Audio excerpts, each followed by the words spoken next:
I think one of the most shocking and appalling discoveries the modern gamer or person can make is to discover just how alive and deep the Geometry Dash community is. See, I made this discovery when I was roughly 12 or 13 years old, and since then, out of respect, I have played hours of Geometry Dash a day for 2 weeks out of the year, and then watch videos about it for the next 8 weeks. Well, what keeps these videos so entertaining? Well, it's the drama, of course. I mean, when you think Geometry Dash, don't you think revenge, spite, anger, and vengeance? But yeah, this community is very passionate, to say the least. And when you start seeing videos about the history of the players and the levels, you start to not really be able to blame them. I mean, it's some pretty interesting stuff. The rabbit hole goes very deep. But every time I come out of one of these Geometry Dash benders, I come to the same conclusion. I think the reason that the community is so passionate about these levels and the players who play them is because of the music. But where's my evidence, huh? How do I get to that conclusion every single time? Well, all I can ask is that you stay with me here, because I might not be the best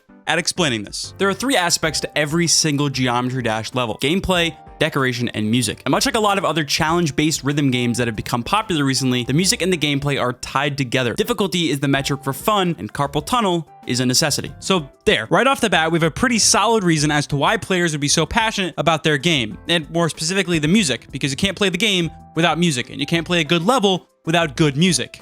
Does that make sense? Hope so. But there's also a certain culture around the songs themselves, too. I mean, listen to this.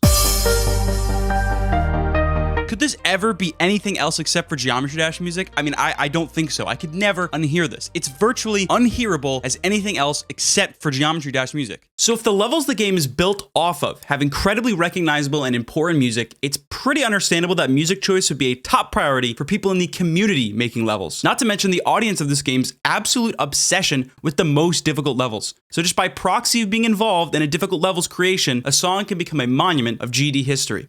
So you believe me, right? You get the picture, right? People in the community care a lot about the music. Okay, to be honest, I just used this whole section to justify me talking about specific levels I like. So, sorry, not sorry. Here we go. Take a look at this level.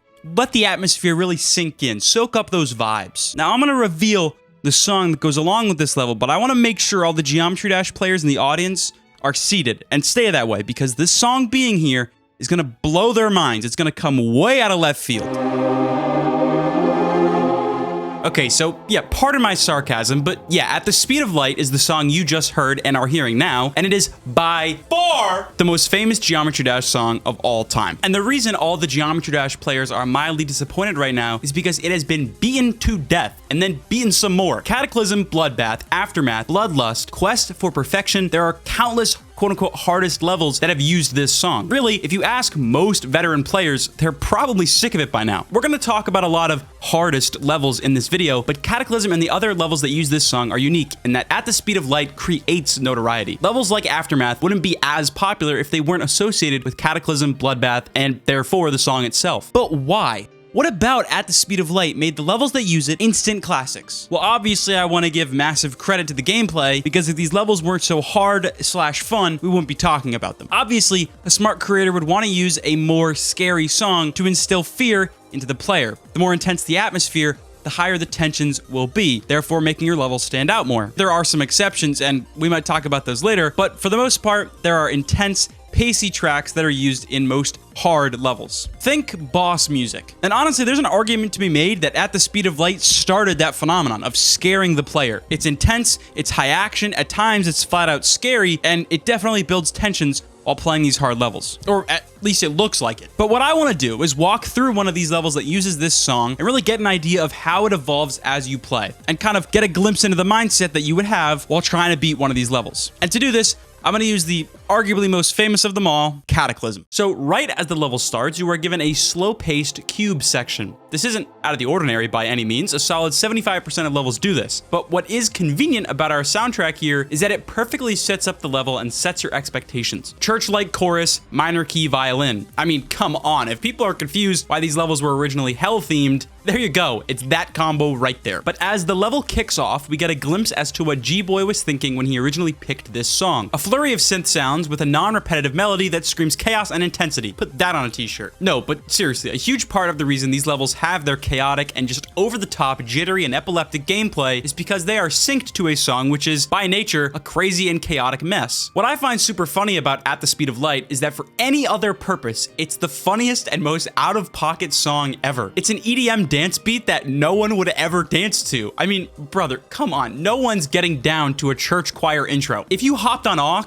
and played At the Speed of Light, you'd probably get kicked right off. Honestly, I wouldn't doubt it if Dim Rain 47, the song's creator, was writing video game music for a game where there's an EDM-themed final boss. And absolutely no shade to Dim Rain 47, this is a banger. But if he was trying to write a boss fight for an EDM-themed final boss, he did a bang-up job, because for a long time it was considered Geometry Dash's final boss soundtrack. And one last thing before we move on, I love those piano interludes that are throughout the song. For one, they sound sick, but also they leave a lot of good spots for variety in gameplay. The latter of those two reasons opens up a whole can of worms about how varied melodies will make better gameplay and repetitive songs will become boring, but I don't want to go down that rabbit hole, so we won't. But in my opinion, those piano interludes in At the Speed of Light and other bridges and interludes in other levels in other songs are what makes some levels feel so well-rounded and diverse. Obviously, a fast-paced, synthy, crazy track will leave really good spots for straight flying, crazy wave sections, and a bunch of fast, chaotic gameplay, but sometimes you need those interludes, those bridges, the slower parts to have a slow-paced ball section or a UFO section. Is everyone still with me? Are we on the same page? All right, good. Great. Okay, well, the next levels we're going to talk about are a few songs that kind of have a similar vibe to them. They're not quite the same, but they have similar atmospheres to them, and it contributes heavily to the atmosphere behind the level. Okay, when you hear this song, what do you think of? If your guess was a villain's theme in that same EDM-themed world video game we were talking about, we'd be on the same page. And if you said Phobos and Deimos, you're a nerd. But yes, this is the song to the level Phobos and Deimos, which are two extreme demons. Admittedly, not the best background music for a YouTube video, but here we are. But now, listen to this.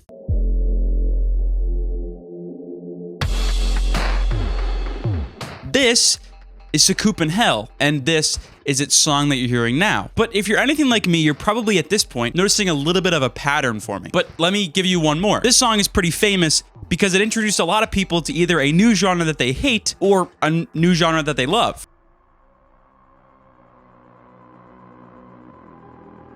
It's Slaughterhouse and its song Lost by Crimes. And I know from what I showed you, it doesn't seem like much, but trust me, it goes off. Slaughterhouse became famous for just how over the top it is, and it's probably the most extreme example out of the pattern that I'm talking about here. But what is this pattern I speak of? Well, all of these songs just sound sinister. Like I said with Phobos, the first example I gave. No happiness, all fear. But like we talked about earlier, for Geometry Dash level creator, it's usually a good idea to have it like that. But more than just being scary songs, these songs in particular are incoherently terrifying at certain points. Like we're talking some pretty hardcore EDM that blends in with noise rock in Phobos' case, especially where honestly the amount of vocal samples and maxed out frequency synths make it a tough listen. The song swaps back and forth rapidly between some pretty heavy synth sounds and doesn't give you any time to breathe. And that goes for Slaughterhouse as well, but with the added lyrical focus. But in Geometry Dash, you can get away with it. And that's what I find just so interesting. The high action, high stakes gameplay of GD lends itself well to songs that just tear your walls down and put you right on edge. Not to mention, we already talked about how a crazy, rapidly changing song leaves better opportunities for very over-the-top gameplay. And crazy these songs are. But it's just wild to me how a large majority of hard demons these days are made with these very contemporary songs that in any other setting aren't a pleasant listen. Of course, all due respect to the artists, it's a niche genre, okay?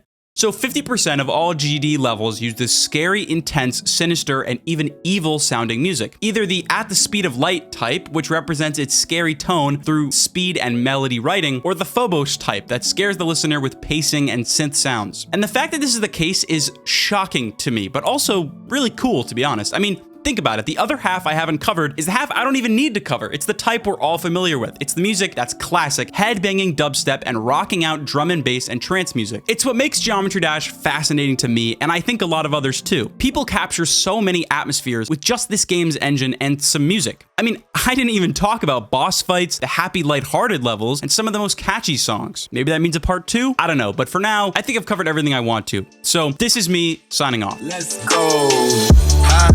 Back in the mail, it's gone. She like I smell cologne. Yeah, I just signed the deal, I'm on. Yeah.